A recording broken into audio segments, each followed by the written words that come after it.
Bom, e nós vamos falar agora sobre esse caso e também cenário político com o Diogo Schelp, comentarista aqui da PAN. Diogo, boa tarde. Boa tarde, Denise. Boa tarde a toda a audiência.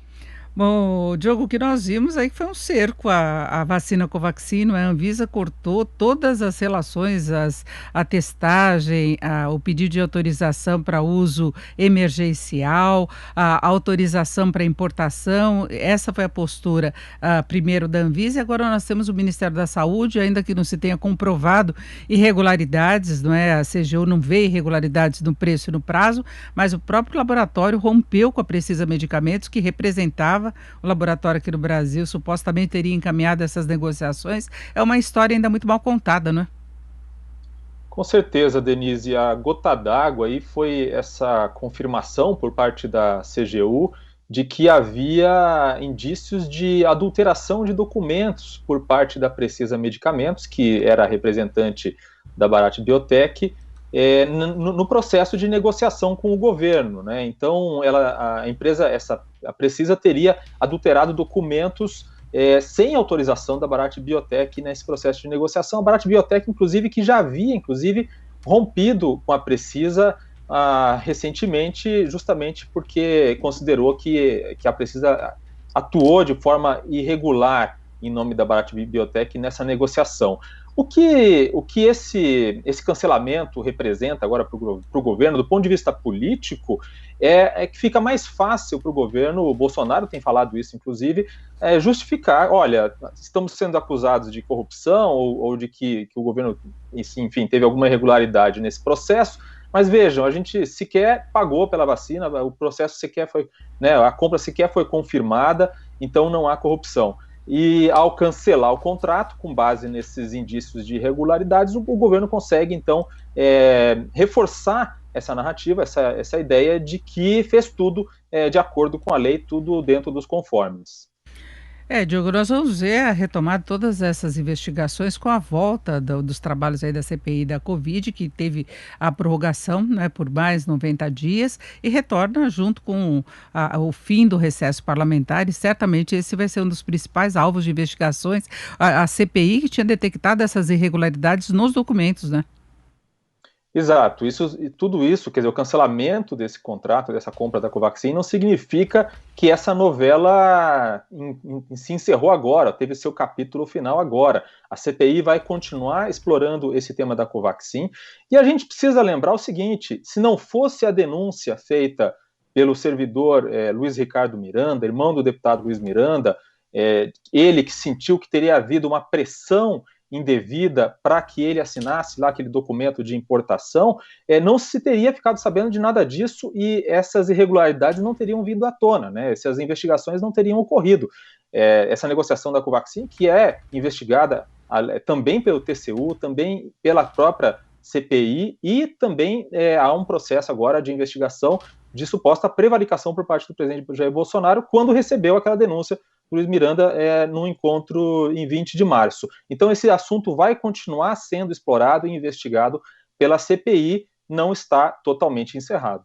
E Luiz Miranda insiste que ele avisou o presidente de todas as irregularidades da pressão que o irmão estava sofrendo, e o irmão teria ido junto, né? Nós vamos continuar acompanhando essa discussão ainda, pelo jeito, por um bom tempo. Agora vamos falar do presidente Bolsonaro nos embates aí com o STF. Ele rebateu novamente todas as posições do STF em relação ao controle da pandemia, a autonomia que foi dada aos governadores, aos prefeitos. O presidente também voltou a falar sobre o voto impresso. Nós temos uma sonora, Diogo, que nós vamos acompanhar agora, do presidente Bolsonaro. Vou rebater logo mais a nota do Supremo Tribunal Federal de ontem, dizendo que não tirou poderes meus. Isso é fake news. Tirou nada. Uma decisão, eu acho que é de março, ou de abril. Obrigado aí. O Supremo decidiu que as medidas restritivas impostas por governadores e prefeitos não poderiam ser modificadas por mim. Então, o Supremo, na verdade, cometeu um crime ao dizer que prefeitos e governadores, de forma indiscriminada, poderiam simplesmente suprimir todo e qualquer direito previsto no inciso 5º da Constituição, inclusive o ir e vir. E nós vamos ter também uma sonora agora do presidente Bolsonaro, para a gente conferir também o outro tema que eu quero discutir com você, Diogo. Não, não, daqui a pouco então. Daqui a pouquinho nós vamos conferir. Então, Diogo, continua esse embate em relação às condições de controle da pandemia, não é que agora o presidente coloca que talvez a situação, a evolução dos casos e mortes teria sido diferente com um outro procedimento que fosse adotado, com ele tendo liberdade para gerenciar a crise, não é? Teria sido diferente, com certeza, se o presidente tivesse tido o poder de impedir estados e municípios de impor medidas restritivas, talvez o Brasil, com certeza, o Brasil teria tido mais mortes ainda, viu, Denise?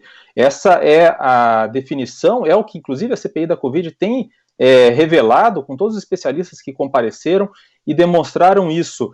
O que aconteceu? Obviamente, o presidente diz o contrário, que se ele tivesse tido total controle, teria havido menos mortes, mas essa não é a realidade. O que aconteceu no ano passado foi que o presidente tentou, por decreto, impedir estados e municípios de impor restrições, né, tentando limitar esse poder. E aí teve uma ação direta de inconstitucionalidade que fez com que o STF decidisse, em abril, que estados, municípios e União tinham competência concorrente, né, na gestão da pandemia, na definição de medidas sanitárias. Isso significa que os três entes federativos poderiam e deveriam, né, atuar juntos, sem que um interferisse no outro de maneira negativa.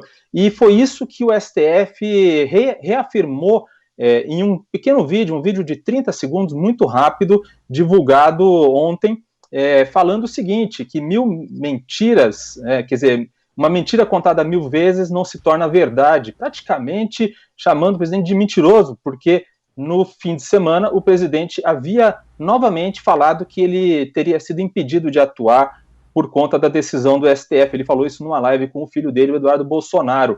E por isso o presidente está dando essa resposta aí.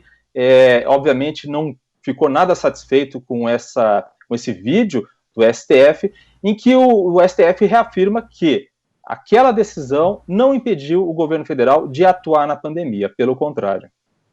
Vamos conferir então esse vídeo que era de ontem, Diogo, para a gente continuar falando sobre esse assunto. Uma mentira repetida 1000 vezes vira verdade? Não! É falso que o Supremo tenha tirado poderes do presidente da República de atuar na pandemia. É verdadeiro que o STF decidiu que União, estados e prefeituras tinham que atuar juntos, com medidas para proteger a população. Não espalhe fake news, compartilhe as verdades do STF. É isso, a gente vê um embate aí entre os dois poderes, né, Diogo, em torno dessa questão. Agora a gente sabe que o presidente Bolsonaro, desde o começo, foi contra o isolamento social, as medidas restritivas, né, o que seria o lockdown, que no Brasil nunca nós chegamos a ter um lockdown de fato como foi adotado em várias regiões dos Estados Unidos, na Europa, na Ásia, na China inicialmente para controlar a pandemia, e certamente o presidente teria agido de uma outra forma, a gente não sabe quais seriam as consequências, não é? Exatamente, Denise. O Brasil nunca, de fato, adotou um lockdown completo, como foi adotado em outros países. Não chegou nem perto do que fez, por exemplo, a Inglaterra, ou mesmo Israel, que é considerado um exemplo. Mas, mesmo assim, as medidas que estados e municípios conseguiram adotar, uns com mais sucesso, outros com menos, pelo menos evitaram, em momentos mais críticos, grandes aglomerações, por exemplo, né? E também a possibilidade, né, a obrigatoriedade de uso de máscaras em lugares fechados, lugares públicos fechados, por exemplo.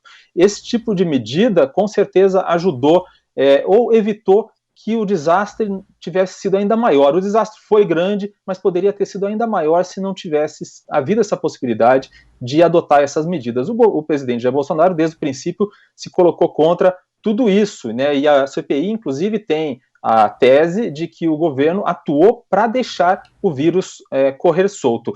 O que esse novo embate entre STF e Bolsonaro agora representa é uma volta atrás naquela tentativa de reaproximação que Luiz Fux começou antes que Bolsonaro tivesse aquele problema de saúde, né? Quando ele foi internado, Luiz Fux chamou Bolsonaro para conversar, a gente lembra daquele episódio, e até propôs um encontro dele, do Bolsonaro e do presidente da Câmara e do presidente do Senado. Esse encontro acabou não acontecendo por causa daquele problema intestinal que o presidente teve, mas seria marcado para os próximos dias, próximas semanas. Agora, com esse novo embate, fica a dúvida se ele vai acontecer.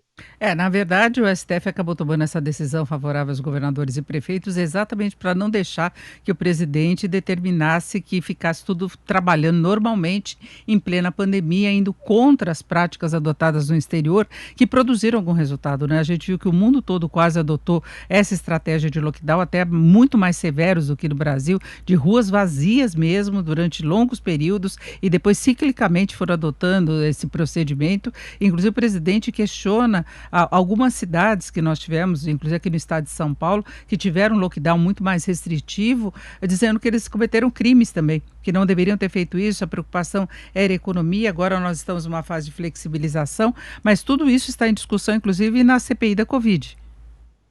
Exatamente. E nessa questão econômica, o argumento que epidemiologistas fazem, outros especialistas, é que se tivesse sido adotado uma estratégia nacional, né, se o governo federal tivesse atuado junto com estados e municípios e não contra estados e municípios na adoção dessas medidas, teria sido possível flexibilizar e voltar a uma atividade econômica mais rápido. Isso, obviamente, junto com uma priorização de um esforço de vacinação. Como a gente sabe, o governo entrou tarde nisso.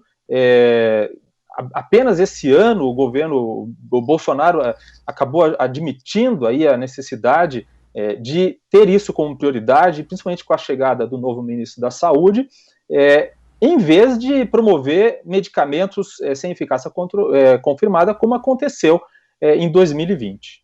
Agora, Diogo, tem uma outra questão de embate. Hoje há até uma certa expectativa em relação à live do presidente, que ele promete apresentar provas quanto à possibilidade de fraude nas urnas, de vulnerabilidade contra a ação de hackers, né? A gente quer ver se dessa vez vem alguma prova mesmo, mas continua esse embate também, e que envolve ministros do Supremo Tribunal Superior Eleitoral. Na verdade, as recentes rusgas do presidente com o STF têm muito a ver justamente com esse tema do voto eletrônico com comprovante impresso, que é uma pauta aí, uma reivindicação do presidente Jair Bolsonaro. O ministro Barroso, que também é do TSE, ele vem defendendo o sistema atual, e houve ali alguma articulação de ministros do STF junto ao Congresso para tratar desse tema, e o presidente Jair Bolsonaro ficou muito incomodado com tudo isso. Ele quer muito que seja instalado um novo sistema, ele que inclusive vem levantando dúvidas sobre o sistema atual desde que foi eleito, na verdade, né? Desde que assumiu a presidência, ele vem colocando em dúvida o sistema atual e vem até dizendo que não haveria eleição ou que não poderia aceitar o resultado caso esse sistema novo não fosse implantado. Esse é um grande problema porque, se não vier a ser implantado um novo sistema, caso o Congresso, por exemplo, não aprove uma lei mudando o sistema de votação, o que se espera é que todos os candidatos aceitem as regras vigentes. Isso é essencial para a manutenção da democracia e para a confiança dos eleitores no processo. Na verdade, se coloca sob suspeita exatamente o Tribunal Superior Eleitoral, que não teria capacidade de controlar a apuração da votação e poderia, inclusive, permitir a interferência. É essa acusação que se faz. Não exatamente. O presidente já falou que tem uma meia dúzia lá que fica contabilizando os votos. Ele lembrou das eleições de Dilma Rousseff, em que houve essa mudança. Na época, Aécio também questionou, mas, na verdade, a acusação seria exatamente essa, que o TSE permitiria essa fraude na apuração. É uma acusação muito grave. É preciso ver o que o presidente vai dizer na live de hoje, né? Espera-se que ele apresente provas, já que ele vem fazendo esse tipo de acusação há bastante tempo, vem desde 2019 falando nisso e nunca apresentou as provas. Espera-se que ele, de fato, tenha algo a apresentar, e se não tiver, que ele desista de tentar minar a confiança dos eleitores no processo eleitoral. Perfeito, Diogo. Vamos acompanhar, né? Voltamos a falar sobre esses assuntos todos. Como a gente falou, essa novela ainda vai prosseguir nos vários aspectos, discussões em relação a procedimentos envolvendo a pandemia, o controle da pandemia, questão caso Covaxin, e agora esse embate em torno do voto impresso. Muito obrigada por enquanto, Diogo. Uma boa tarde para você. Boa tarde, Denise. Boa tarde a todos.